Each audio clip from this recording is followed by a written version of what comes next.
Well, I have prepared a PowerPoint, but Joe says we have to do it in another. And so I'm going to try to read in a way and just make a presentation.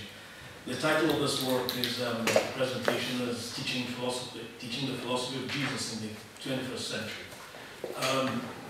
I came across this idea because of the tiny book there, which is titled The Philosophy of Jesus by Peter Kreeft. And it struck me that that was quite interesting. And on the back, James Shaw, Zebul's priest, has this to say. He says, amazingly, no one ever seems to have looked at Jesus as a philosopher, or his teaching as philosophy. Yet no one in history has ever had a more radically new philosophy, or made more of a difference to philosophy than Jesus. So there is of course no doubt that you've had Christian philosophy since the beginning of the church, but somehow there has been no philosophy of Jesus. And that is interesting. So it drew me to the fact that we have to consider the distinction between, philosophy of Jesus and Christian philosophy.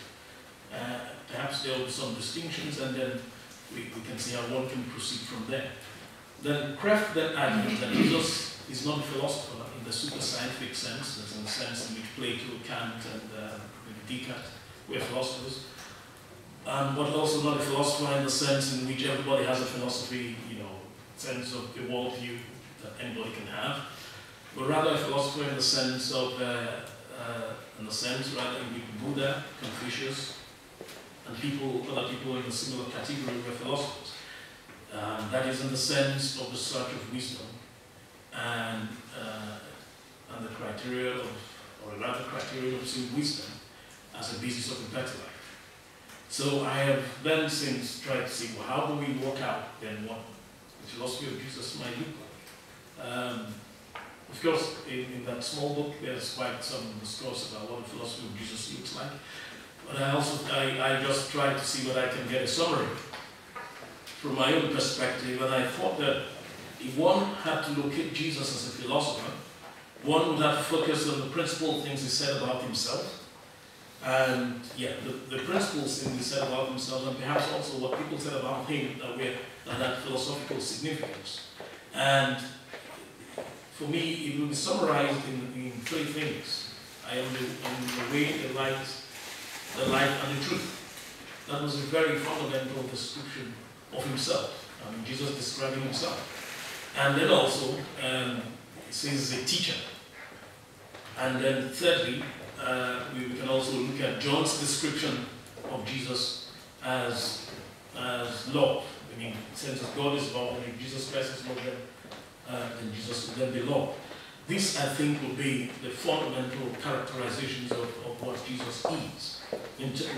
Now speaking in philosophical sense, not what the theologians would look at. And so, of course, any philosopher will be attracted to the idea of someone describing himself as the truth. In what sense is he considering himself to be the truth?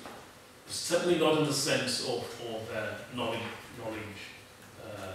acquaintance, in which one considers a correspondence theory, the coherence theory, the pragmatic theory. Jesus will be that in the most indirect sense. In the most indirect sense. It cannot, because these are truths about propositions, and no human being is by himself a proposition. So what the only sense, the only philosophical sense in which I see Jesus as truth would be in the sense of existential truth, the fundamental sense of existential truth. And it will not just be the way existentialists have talked about truth as authenticity, but more of authenticity, but it will be in the sense of authentically being consistent. It will be not just authenticity, because the existentialists have talked about existential truths in terms of authentic living, but that authentic living for Jesus would not simply be an open authentic living, but authentic living according to fundamental reality, according to being itself. And the only way we can appreciate being itself is from the angle of reason, because reason is what helps us appreciate being fundamentally. And the senses, of course, describe, gives us information, but not about fundamental reality, in this sense.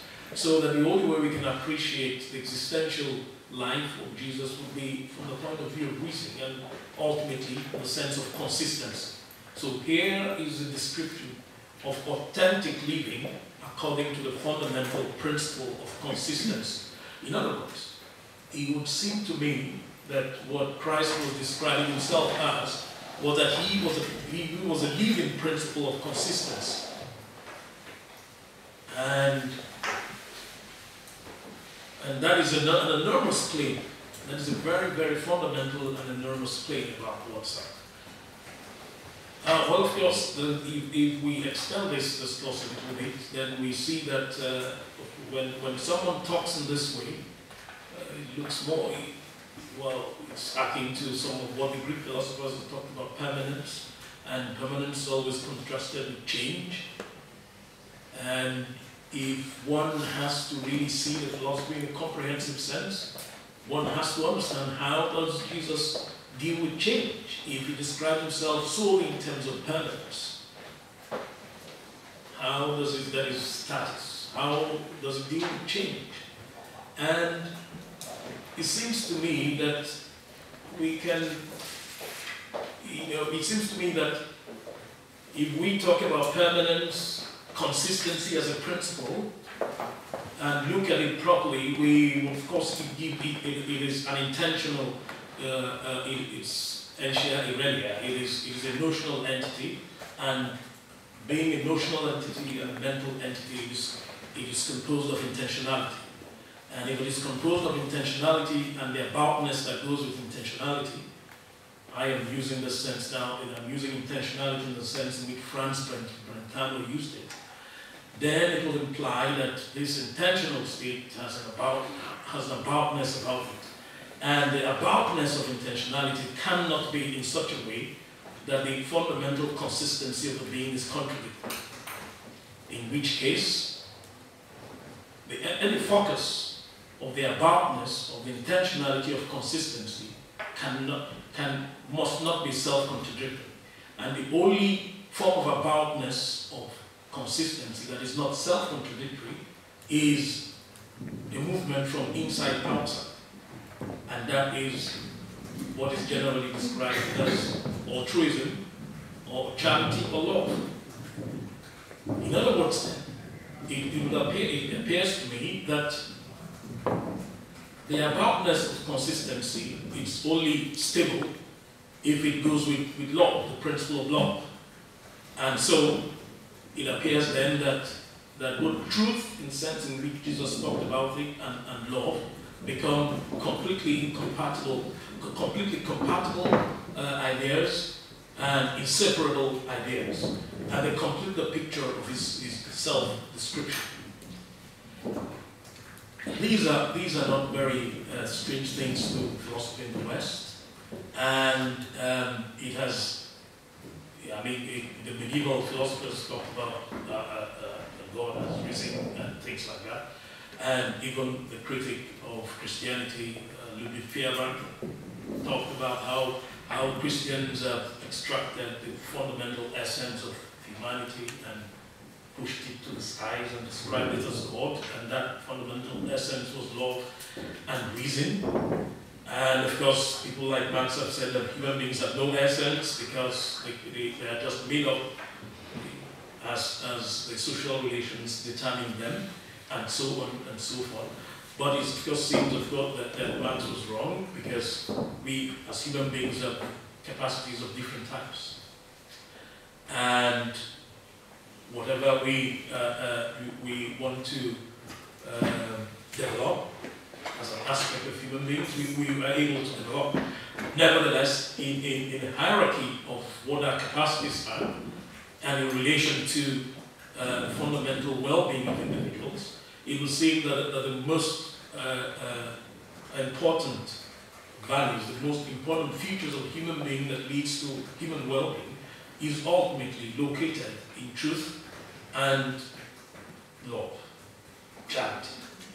And this is what I think that Christ was, this is what Christ seemed to say that he not only is espousing, but he represents as a fundamental, as an ontological being.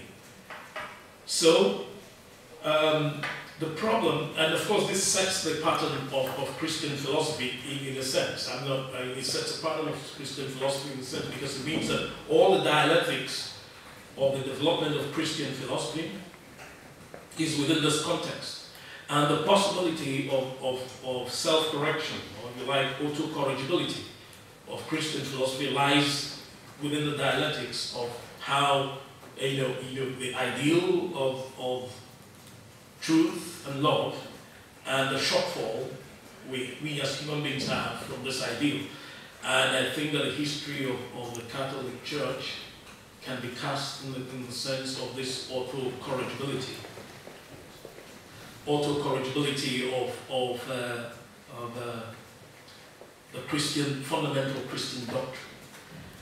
So then, the challenge we have in the 21st century then, remember please, I am coming from a different culture from here, and I will talk about it as it affects my own culture. And I hope that maybe some statements that also can be fairly universal. I think that it would be necessary to go back to look at Christ as a philosopher in the contemporary times and talk about the philosophy of Christ to the world. Not just Christian or Catholic philosophy, but the philosophy of Christ in competition, for instance, with the philosophy of Buddha, the philosophy of Confucius, philosophy of Muhammad, and so on. I think that might be, might be very attractive to young minds who want to understand what Christ is saying, especially in a rational world, in a world that is suffused with science, in which people want explanations. I think the figure of Christ as a philosopher becomes very, very important in all cultures. And so the objective then of Catholic philosophy in contemporary times would be one, espousing in the context of contemporary knowledge and context the basic elements of the philosophy of Jesus, a demonstration of the necessity of this philosophy for the well-being of humanity. Number three, an apologetic history of Catholic philosophy in the context of Catholicism generally, including a history of its auto-corrigibility. I would say in this regard that the influence, for instance, that comes in number four, the impact of Catholic philosophy and Catholicism on the development of societies, including the rise of science, the institutionalization of rationality, capitalism, freedom, human rights, constitutionality, etc., etc. The sociologist, Rodney Stark, who's American, has done a lot of work in this regard. And I think that many of us, for instance, don't know that, at least from the epistemological point of view, it is important to explain why it is that science rose principally within the Latin Church and no other culture. I mean, it's generally assumed that science would have risen in any other culture, but historically it is wrong. It didn't rise in any other culture. And that is likely because the church, the medieval church, had a way of publishing the indexes that eliminated all works that relied fundamentally on intuition. I need to explain this a little more. If you remember, Plato wrote in the Laws that unless you suppress the intuitionist source of information, reason will not grow. But you didn't have Plato making any such legislation. You had that legislation only in the Mosaic laws, in where the source, the intuitive sources, using mediums, divinations, etc., were firmly suppressed. The Catholic Church took this over. And as soon as Christianity became dominant in the West, you see in all philosophy books, you have only two sources of knowledge, reason and the senses. The intuition completely disappears. And the dialectics of the development of knowledge in the West, therefore, was between reason and the senses. So nobody would then be surprised. And of course, the church had an epistemic control of what went around in the sense that it suppressed all these other forms of knowledge that did not conform to either reason or the senses. And so anyone who wanted to develop new knowledge had to do it within this confines. And so it's no surprise then that Galileo invented the method of science within these two confines. And that is why what made it possible for science to grow here. Nostradamus, for instance, would have been, he was chased around in Europe, right? He was in the margins in Europe. But in places like Africa and Asia, he would have been deified. And so you see that dialectics of the development of Christianity, which of course flies in the eyes of many of these Enlightenment thinkers who do not want to see the contribution of the church to the development of science. Well, that is by the way. I think that more research should be done in this regard. Number 5. Can we stop there and then we'll get back to the issue? Okay. Yeah? Thank you. Thank you very much. Yeah,